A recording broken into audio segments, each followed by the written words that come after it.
Okay, so today I wanted to talk to you guys about the iPhone 11 Pro Max. I've been using this phone as my daily driver for about the last 8 weeks or thereabouts, and I just wanted to share my thoughts with this phone before I sent it on its way and upgraded it to the 12 Pro Max so that I can talk about that one as well. One thing that I think I figured out in the last 8 weeks of using this phone as my daily driver is I think I figured out why Apple had to stop carrying this phone and selling it to its customers. And that reason is very obviously because this would have cannibalized the sales for the iPhone 12 and basically essentially the 12 series, the 12, the 12 Pro and the 12 Pro Max. Because this, in my opinion, is the best iPhone that you can buy for the money today if you can afford to buy it, because it's still around $1,000 if you want to buy it in like new condition or brand new.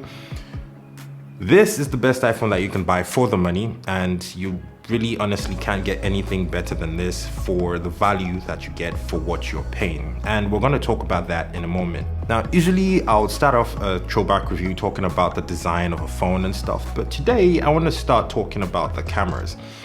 And I want to start talking about the cameras because there is one elephant in the room here, and that is the telephoto camera. I was one of those people that always believed that that camera was honestly not necessary. You didn't have to have this camera to be able to do all the things that you want to do with your phone.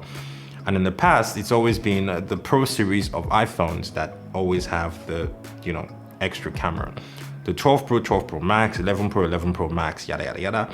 If you bought the regular phone, you only got two cameras, the ultra wide and the main shooter. You don't realize how important that telephoto camera is until you actually use it. It makes all the difference when it comes to taking photos, taking portrait photos, and even making videos. In fact, I feel that after switching over to the 11 Pro Max from the iPhone 12 previously, the telephoto camera became my favorite camera. It almost became the only camera that I used every single time I was taking a photo or making a video. It just worked better than the other two cameras. In fact, I almost never used the ultra wide camera, so actually having that ultra wide camera there became redundant. Now, of course, I'm going to be showing you some photos that I took with this cameras. It still does have 4 cameras in total, 3 on the back, 1 on the front, and the 3 cameras on the back are essentially 12 megapixel cameras. All these cameras can shoot 4K 24, 30 or 60 frames per second, and they can shoot 1080p up to 240 frames per second slow motion HDR video. The selfie camera is a 12 megapixel f2.2, 23mm wide, so that works great too. And that one can shoot 1080p up to 120 frames per second and 4K up to 60 frames per second, which is great. Now, moving away from the cameras, let's actually talk about the display, the design, and everything about this phone. I really like the contrast between the Pro versions and the regular versions, where you actually get a matte finish on the back and then the gloss stays on the camera section, as opposed to having the opposite on the regular iPhones with the entire back being gloss and the matte being on the camera section only. Now, the screen of this phone, or the display of this phone, is Super Retina XDR OLED HDR10 with Dolby Vision, and it's 6.5 inches. Resolution is around 1242 by 2688 pixels, which is not exactly Quad HD, but it still works really fine. And they claim it's scratch-resistant glass oleophobic coating. But in my use case, I actually managed to get a scratch on my screen just having this in my pocket along with my car keys, so I don't know how true that is. I have iOS 14.5 on my phone. I upgraded it on the day that it was released, and that was totally fine. Now, performance-wise, this phone has 4 GB of RAM and 64 GB of internal storage. No difference in performance from my iPhone 12, even though this is the A13 Bionic and that one has the A14X or something like that.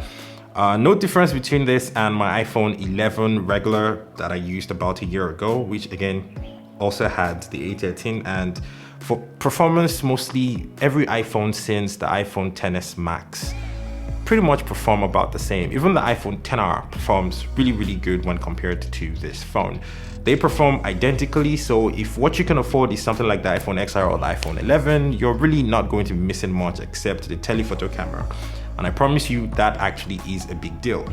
Now, for the screen though, a lot of people talk about how OLED screens are better than regular LCD liquid retina screens that Apple produces. But honestly, since I've been using iPhones, I truthfully do not see it. In my experience, using this iPhone 11 Pro Max and an iPhone 11 or an iPhone XR or 10s Max or whatever, or even going back to the iPhone 10, which I actually still have, I cannot tell a huge difference in the quality of the screens. They all look fine to me. But then again, I wear glasses, so maybe I don't see that the way everybody else does. You're really never going to experience an app that's basically stopping and starting or something crashing or anything like that. That's never really been my experience with iPhones, and I don't think it's going to be yours either.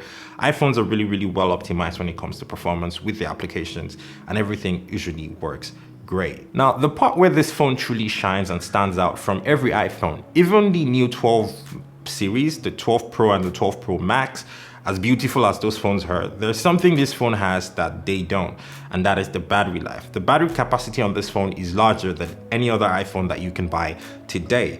It's got a 3969 milliamps per hour battery. That's the largest in any iPhone till date, and honestly, it actually shows it. I can use my phone for 2 days, light usage obviously, where, you know, I reply some messages, some text messages, some emails, things like that.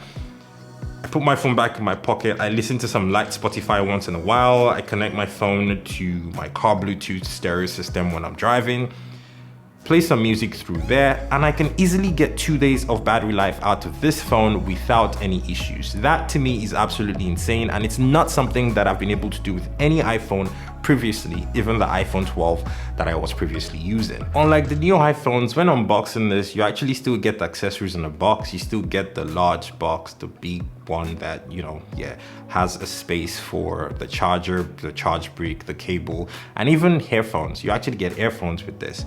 And one really, really interesting thing is durability wise, this is essentially identical to the iPhone 11. So you get some light water resistance. You can actually wash your phone up if you throw it in mud or something, and you'd still be absolutely perfectly fine. Now, obviously, this is not going to be a scientific review because this phone at this point is well over a year old and a lot of people have made those scientific reviews.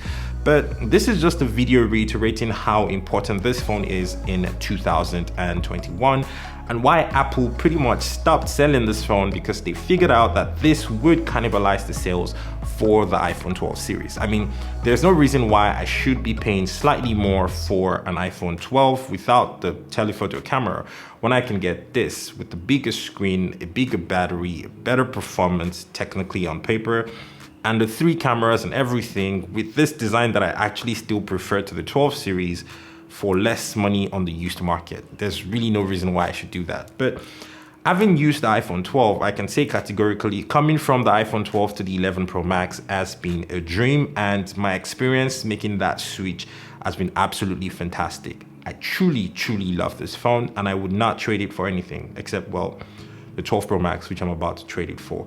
So ultimately, my verdict is that this phone is still the best iPhone if you need battery life. This is the longest lasting battery that you're going to get in an iPhone. If you need cameras, having these 3 cameras, even though some people who have actually used the 12 Pro Max claim that the cameras on the 12 Pro Max are better, Apple also claims that as well, but until I use it, I cannot support or corroborate those claims. As far as I know, the cameras on this phone work fantastic and I have no problems with them. I take fantastic photos, I take amazing videos, I am very satisfied with them. So I'm not sure the 12 Pro Max is going to do anything much more different that's going to blow me or blow my mind away, but I would still like to try that anyway. This phone is an absolute must buy if you're looking for the best battery life, fantastic cameras, the best display at 6.5 inches and the almost quad HD display, and performance that's absolutely not rivaled by anything else on the market. This is probably the phone for you to buy. This is essentially a computer in your pocket, but again, it's 2021. We can see that about almost every phone these days. Anyways, that was my throwback review or thoughts about the iPhone 11 Pro Max. You should definitely buy this if you can afford it. Thank you so much for watching, and I guess I will see you on another video that was shot by Kagan. Peace.